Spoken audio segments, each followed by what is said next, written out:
মায়ের কাছ থেকে সবসময় কোরবানির গোশত রান্না খাই। এবার ভাবছি বোনের হাতের কোরবানির গোশত রান্না খাবো। তো এটা ছিল ঈদের দিন বিকালে রান্নাবান্নার ব্লগ। যেহেতু আমাদের কোনো কোরবানি হয় না, তাই আমাদের সমাজ থেকে যে মাংসগুলা পাই ওই মাংসগুলা দিতে দিতে সন্ধ্যা হয়ে গেছিলো। তো সেই মাংসগুলো এনে আমরা ভাগাভাগি করে রেখে দিছি কিছু, আর বেশ কিছু রান্না করার জন্য আর কি রেডি করছি। তো কোরবানির সময় অনেকগুলো মাংস একসাথে রান্না করে দেখি সেটা কিন্তু খেতে অনেক ভালো লাগে, আর মাংসটাও থাকে একদম টাটকা, নগদে কেটে তারপর রান্না করা হয়। তো আমাদের তো কোরবানি দেওয়ার সামর্থ্য নেই, আল্লাহ ওই সামর্থ্য দেয় নাই। যদি কখনো সামর্থ্য দেয় তাহলে তোমাদের সাথে শেয়ারও করব, এবং গরিব দুঃখীদের জন্য অবশ্যই কোরবানি দিব।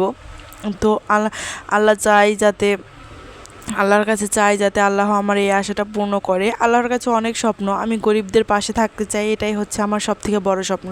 তো সবসময় তো মায়ের হাতে রান্না খায়, আজকে বললাম যে আমার বোনকে তুই রান্না কর। তো আমার বোনও সেই মতো সব কিছু রেডি করে মাটির চুলায় কুরবানির গোশত রান্না করবে। আর তুমি যেই কোনোভাবেই কুরবানির গোশত রান্না করো না কেন, মাটির চুলায় যে একটা রান্না, সেটার যে স্বাদ সেটা তুমি কোথাও পাবে না।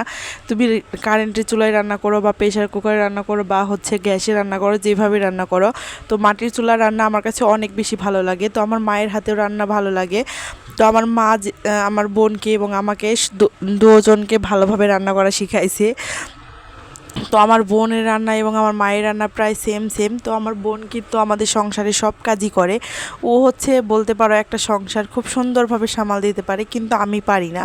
আমার কাছে মনে হয় যে মা বাসায় না থাকলে একটা অসম্পূর্ণতা থাকে আর কি। তো আমার বোন এখানে রান্না বান্না শুরু করে দিছে।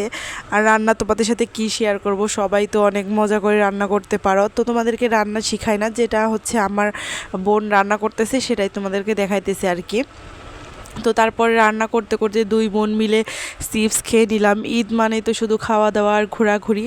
তো আমরা যেহেতু ঈদের দিন বিকালেই চলে আসছিলাম বাবার বাড়িতে, তো সকালে আম্মু যা যা রান্না করছে সব কিছু খাইছি। এখন টাটকা টাটকা কোরবানির গোশত রান্না করবে, আর এটাই রাত্রে খাবো, যার কারণে একদম রান্না করা শুরু করছে। আর গরম গরম রান্না করে এই গরম গরম খাওয়াটার স্বাদই কিন্তু আলাদা। তো আমার বোন এখানে প্রথমে পেঁয়াজ, কাঁচামরিচ, রসুন সব কিছু ভেজে, তারপরে আদা রসুন পেঁয়াজ সব কিছু একদম টাটকা বেটে তারপর ওগুলো দিয়ে দিছে। তারপর ভালোভাবে একদম তেল উঠা পর্যন্ত কষাইছে, তারপর মাংস দিয়ে দিছে।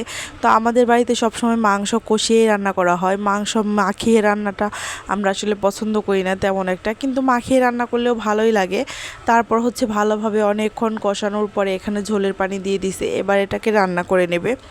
তো অনেকেই দেখছি আসলে অনেক বড় বড় ড্যাগ ভরে রান্না করো। তো আমাদের যেহেতু অতটা সামর্থ্য নাই, আমরা যেহেতু কোরবানি দেই নাই, আমাদের সমাজ থেকে সামান্য পরিমাণ মাংস দেওয়া হয় আর কি সবাইকে। তো সেইখান থেকেই মাংস আনার পর আমরা রান্না করি।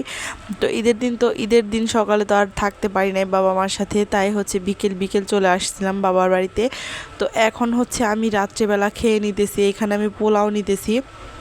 আর এখানে দেখো মাংস দিছে, মাংসের কালারটা জাস্ট ওয়াও হয়েছে, ওয়াও। তো তোমাদের দেখে হয়তো বা খেতে মন চাবে। আর এখন যেহেতু ঈদের সময় সবাই মাংস খেতে খেতে বিরক্ত হয়ে গেছে, এখন আর অতটা মাংস ভালো লাগে না, তাই না? কিন্তু আমার কাছে ভালো লাগে।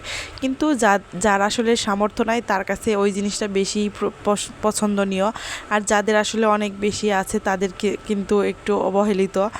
তো আজকের ব্লগটা এখানেই শেষ করছি। সবাই ভালো থাকবা, সুস্থ থাকবা, পাশে থাকবা।